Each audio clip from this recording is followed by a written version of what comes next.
Hi guys, welcome back to my channel. I'm doing another book review for you today, and this one is From Here to the Great Unknown by Lisa Marie Presley, assisted by her daughter Riley Keough. And if you don't know me, I am a big Elvis fan. Have been since sort of growing up as a teenager. We've been to Graceland, been a big part of my childhood and teenagehood and continuing through to today. And when I heard that this book was going to be made and released, I knew I had to pick it up. It was released in 2024, last year, and I've only just got around to reading it this year, and I'm so glad that I did. This is actually, I purchased it straight from Graceland, so it's one of the ones that comes with sort of the signed card insert of Lisa Marie and Riley. And yeah, I thought I would share my thoughts on it. There may be a few little spoilers of events, so if you don't want to hear about some things that are mentioned in the book, and you want to go into it totally spoiler free, then maybe hold off watching this until you have read it. But all I will say to start with, it is a absolute 5 out of 5 star book for me. It's so beautifully written. If you don't know, so Lisa Marie did a load of audio tapes before she passed away. She was obviously intending to write this book, and before she did pass away, she asked her daughter, her oldest daughter Riley, to help her to write the book, because she never really wanted to write a book, but she felt that she had to tell her story. And Riley obviously agreed, and then after agreeing, about a month later, her mum passed away, and she was then passed on these audio tapes and left the very hard task of finishing the book and publishing it. Like I said, this is, from this point, it's probably going to contain some sort of spoilers. Depending on how much of a hardcore Presley fan you are, you may or may not already know some of the bits that I'm going to talk about. But yeah, let's get into it. So firstly, I'll say how this is written is really interesting, and it does take a little moment for you to get your head around. But once you do, and after a couple of chapters in, then you really are quite easily able to read it. So basically, I don't know if you can see that, but the bold font at the top is what is direct Lisa Marie, what she had written and said in the audio tapes, and then the slightly more less bold print is Riley's sort of full thoughts, and those bits are sort of injected throughout to help sort of fully capture the moment, give more information where it was maybe not quite as obvious from the audio tapes, and also adds some of her little perspective. Since reading this, I have gone on to watch a few podcasts where Riley is on them, and she made a point that she really didn't want this to be her memoir. She wanted it to obviously be her mother's and predominantly have her mother's words in it, and so that's why she said there are moments where she would have loved to have expanded on and put in her own feelings and thoughts of that moment, but she was again really conscious of it being her mother's story, and her thoughts and feelings are for another time and whenever she does her book one day. So I imagine you already know from either putting in the title of this book to find this review, or you obviously just know Elvis and Lisa Marie was his one and only daughter. So right at the start you get a lot of content about her growing up in Graceland and being around her father and what it was like, and you really get a sense that she had that sort of carefree childhood. There weren't many rules when her dad was around. She very much had the rule of the house, as it were, and the grounds. She could sort of tell his staff what to do, and she sounded like a right madam growing up, and she would outwardly admit that within this book. Her childhood and her teenage life, she was not an easygoing child to bring up and be around, and she very much almost lived that rock star life herself from what she saw from her father. And you do get to see her thoughts, from a child's point of view, of seeing him lead this rock and roll lifestyle, and then him obviously being quite ill towards the end of his life, and ultimately she saw him lying on the floor at Graceland when he was passing away. And you get the real heavy sense from this book that she never managed to cope with that and deal with it and fully, I guess, grieve from losing him. They both very much idolised each other, and that is very apparent from this book. She also touches a little bit on her relationship with her mother Priscilla, and I didn't quite know how much of a tumultuous relationship they had, and they didn't really have much of a relationship growing up. It did seem like Priscilla was away quite a lot, and very much sort of handed Lisa off to boarding schools and the Scientology team, and yeah, there is a lot of heavy themes in this book. So obviously when she grows up, being sort of a teenager, she starts dabbling with drink and drugs. There is some theme of sort of child abuse in this. Obviously grief is a heavy thing, and addiction is a heavy theme throughout, so those trigger warnings aren't really mentioned, but if that is something that might trigger you, just be mindful going into it.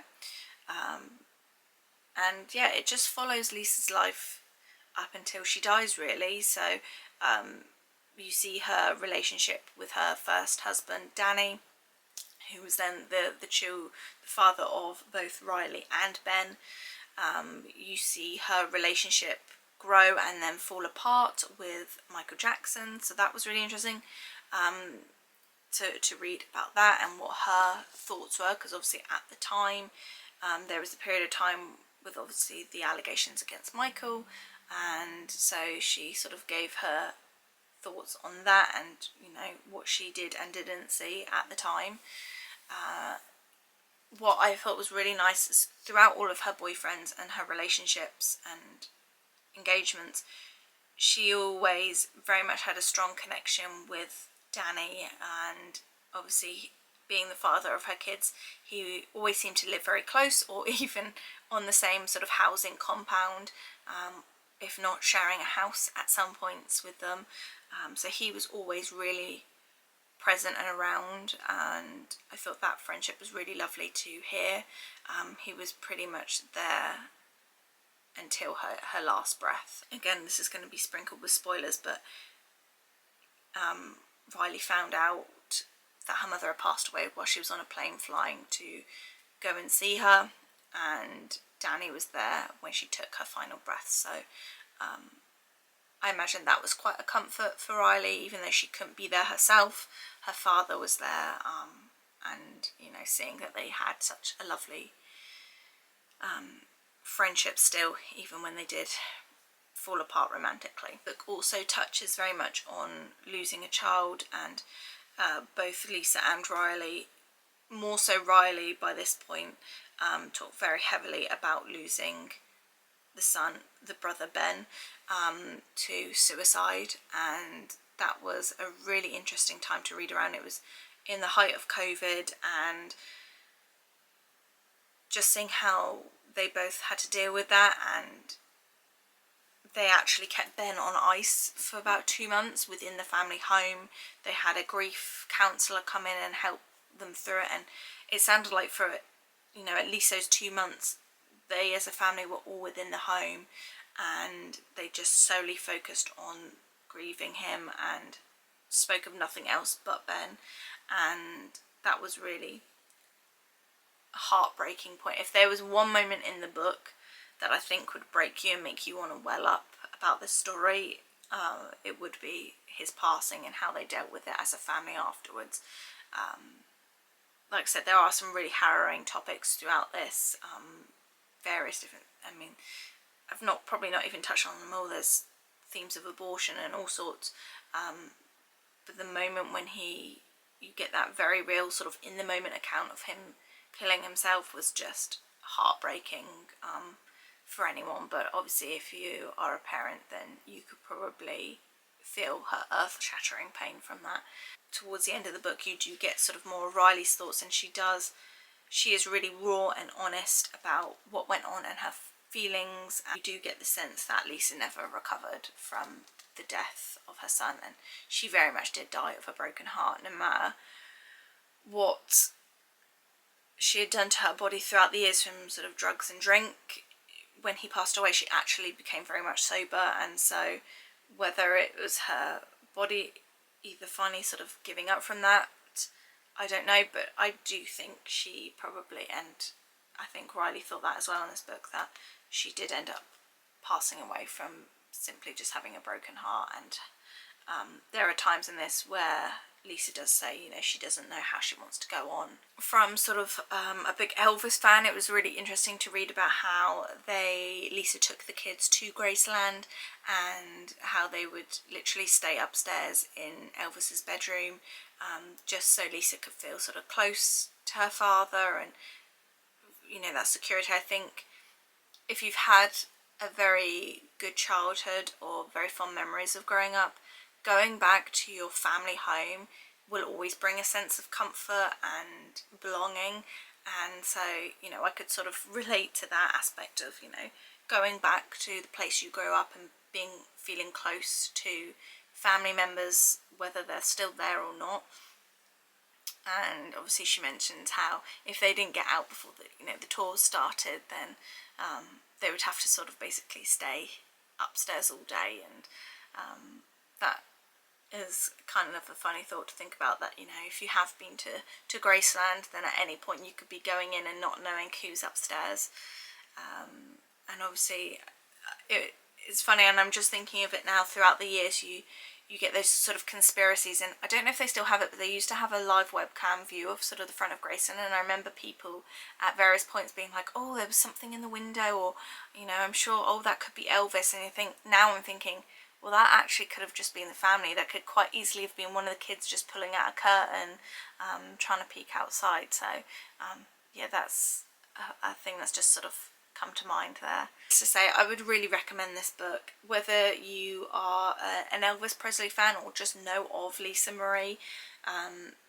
It is a really heart-wrenching but beautifully written book. I think Riley has really done her mother justice by putting this book out there. Riley seems such a very well-spoken, sometimes she sort of seemed more of the parental figure than her own mother, and I think she is just being brought up very, very well, and I think that is a credit to Lisa. I think Lisa herself always prided herself on being a good mother.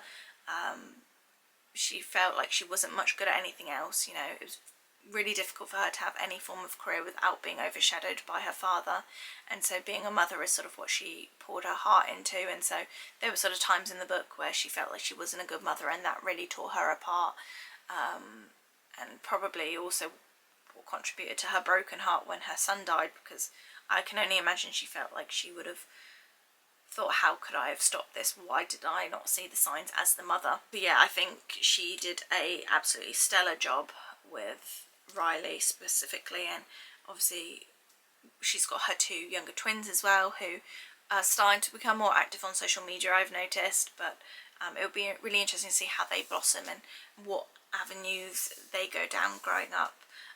Obviously Riley now is the sole heir to Graceland, so again, moving forward, it will be interesting to see how she sort of takes on that role, with the help, obviously, of her grandmother Priscilla. So that is my review on From Here to the Great Unknown. If you have read it, let me know what you think. And I would also really love to read the audiobook.